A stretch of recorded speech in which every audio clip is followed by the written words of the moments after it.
and ensure the safety of protesters and local businesses, everyday citizens alike. Make sure everybody is safe, not just from federal law enforcement, of course, but also from the COVID pandemic. Wait. Do you really believe everything that you just told me?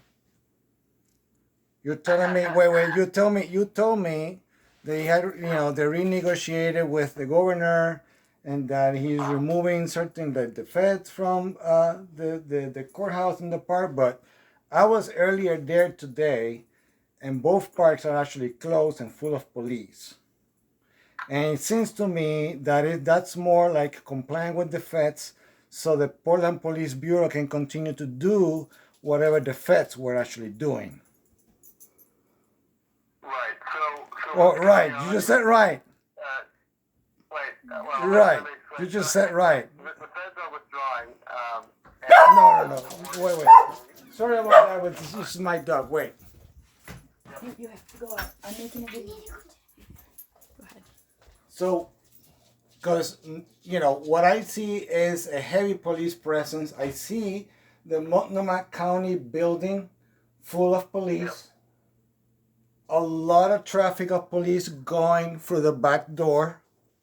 So you cannot tell me, you cannot possibly tell me that the police is withdrawing. The mayor is actually bringing a lot more police presence. And it seems to me that that's more, the only way to be compliant with the feds is to increase police presence around the area. So what you probably saw today, the police basically cleared out the two parks right in front of the courthouse to clean because there's been a lot of buildup of trash and other, fireworks. Well, there was people camping there. There was people camping there, and actually I was there handling tea with my wife to the houseless people and everybody around there. And actually what we saw and what we experienced was an incredible amount of people asking for food, and they were wandering around where the folks who were giving out food actually were. So essentially, a service that was initiated by the people were actually removed by the police, and now you have people who are in need out in the streets without the services that were being provided. Right.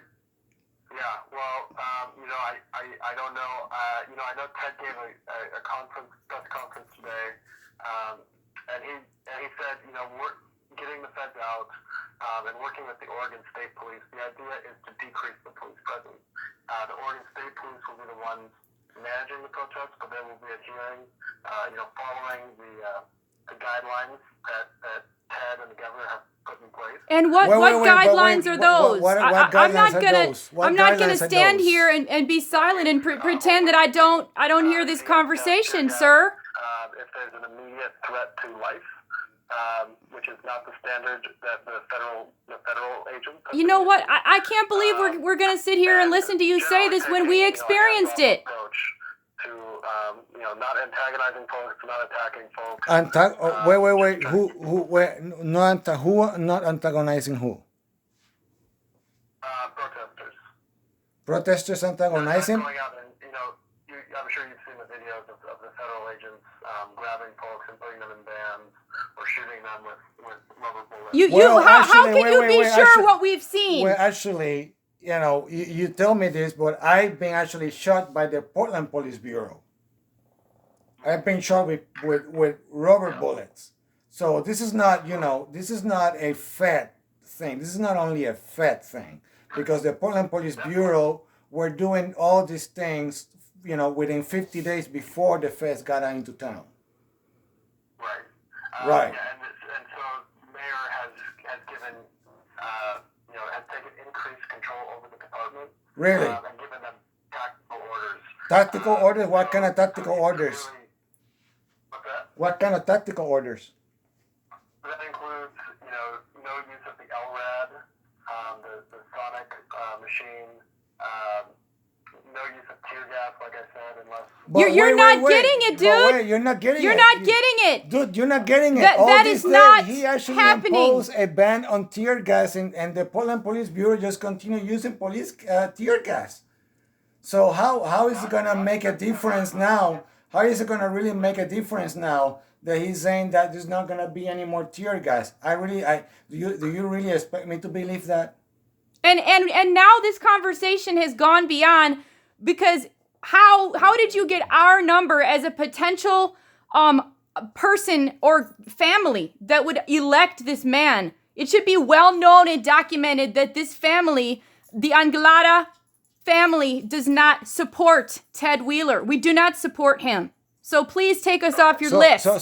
But before you go, I as a citizen, right, as a member of this community, and now that you have called me and you want to hear about all these great things the mayor, is trying to put in place to increase safety and all that, I have some clear guidelines that the mayor can actually adopt.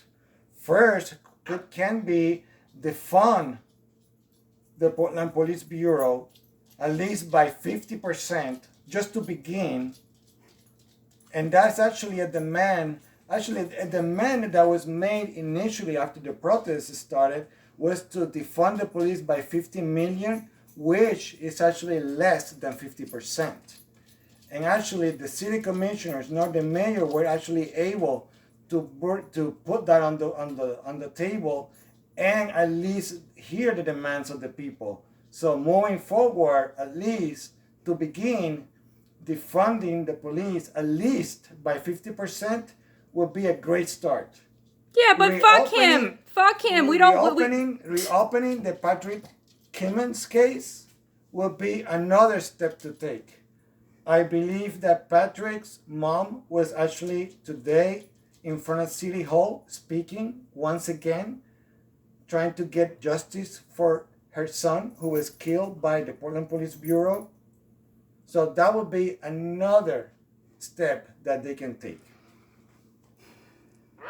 Doing an investigation on the Ted Gully case, who was found murdered in a park, and then the police and people around call it a suicide, and then people call it good.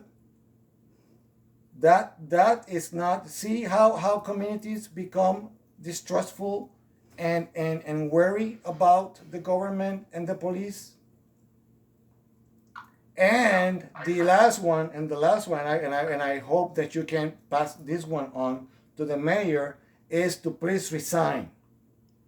He can resign, and he can then, bring some unity to this community. The best thing he can do right now is to resign. That way, the people of the city can start moving forward. While he remains in that office, being silenced and absent while the police is tear gassing and beating people, using state violence in the street, things are not going to move forward. And he has already made this community unsafe. And that's why people are out there protesting, because he does not listen, do not hear the demands of the people. He's just sitting there. Somebody ended the call. They didn't want to hear your voice. Why is that, though? What a fucking clown. Why is that?